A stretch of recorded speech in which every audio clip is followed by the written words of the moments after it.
اعوذ باللہ من الشیطان الرجیم، بسم اللہ الرحمن الرحیم۔ نکاح اور نکاح کے بارے میں حضور صلی اللہ علیہ وسلم نے اور اس کے بہت سارے حدیث نقل ہوئے ہیں،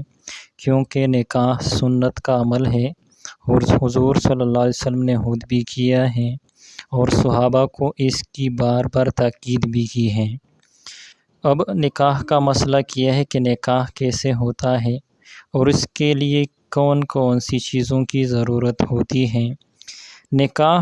جو لفظ فی الحال کامل ملکیت پر دلالت کرتا ہو، جسے ہبہ، صدقہ، تملیک، بیع، شراء، قرض وغیرہ، ان سب سے نکاح کرنا درست ہے، جبکہ اس سے نکاح مراد لینے کی نیت یا کوئی قرینہ ہو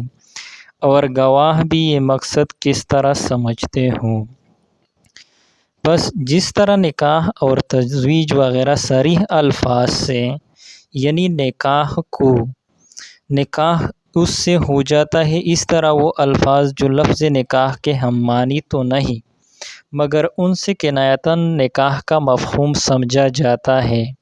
تو ان سے بھی نکاح ہو جائے گا، جبکہ وہ لفظ ایسا ہو جس سے فی الحال کامل ملکیت مراد لی جاتی ہو، جیسے ہبہ، صدقہ، تملیک، بیع، شراء، قرض وغیرہ۔ مثلا عورت یوں کہے، میں نے اپنی ذات تجھے ہبہ کی یا صدقہ کیا یا تجھے اپنی ذات کا مالک بنایا۔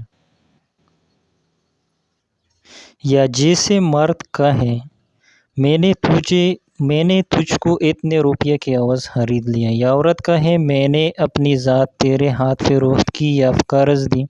تو قبول پائے جانے پر ان تمام صورت میں اصح اور مختار قول کے مطابق نکاح ہو جاتا ہے، بشرط یہ کہ متکلم نے اس لفظ سے نکاح ہی مراد لیا ہو،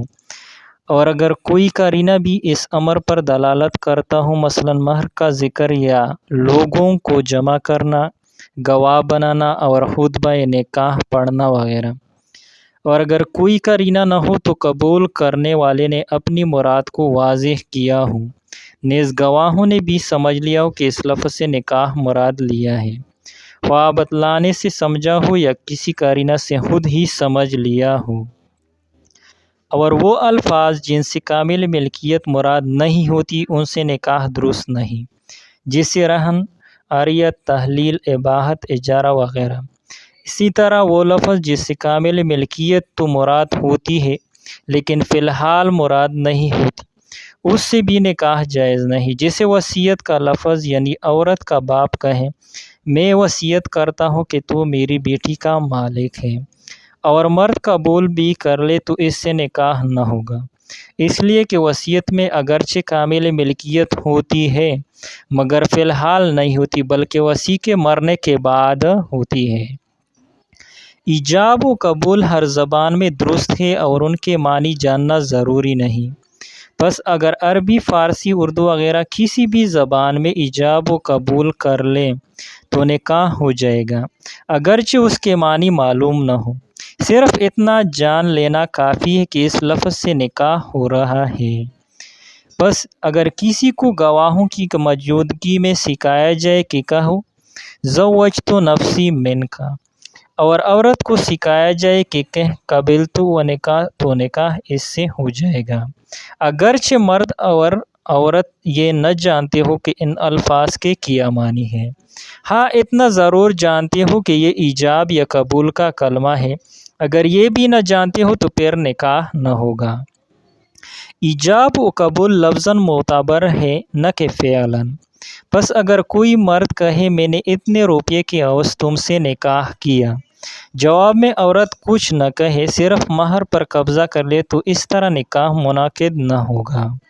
اسی طرح ہندوؤں کی طرح مرد عورت نے 7 پھیرے لیے اور مرد نے عورت کو منگل سوتر پہنایا، جیسے کہ بعض جگہوں میں نام نہاد مسلمان بھی ایسا کرتا ہے، اور زبان سے ایجاب قبول نہیں کیا تو نکاح نہ ہوگا۔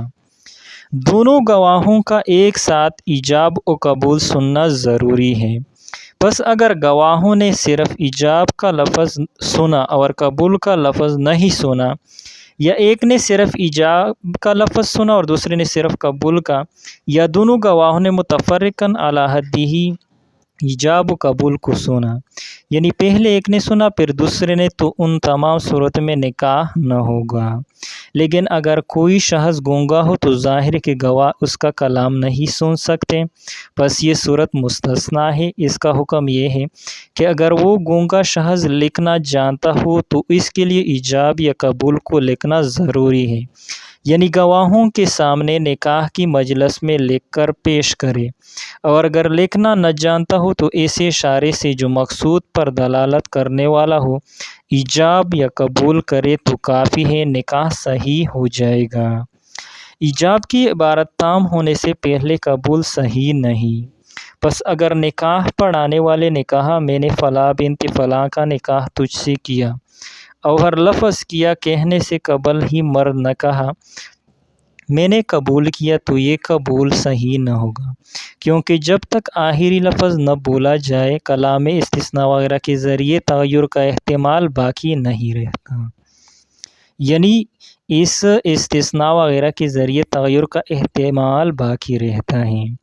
نکاح کے وقت دلہا و دلہن کی تعین ضروری ہے، نام لینا ضروری نہیں،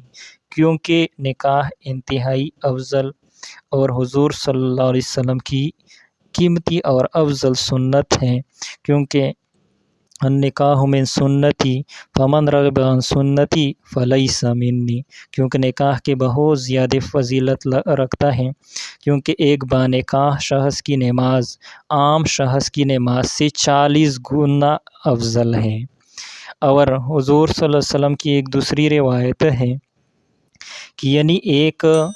بانکاح شخص کی عبادت عام شخص سے 1000 سال کی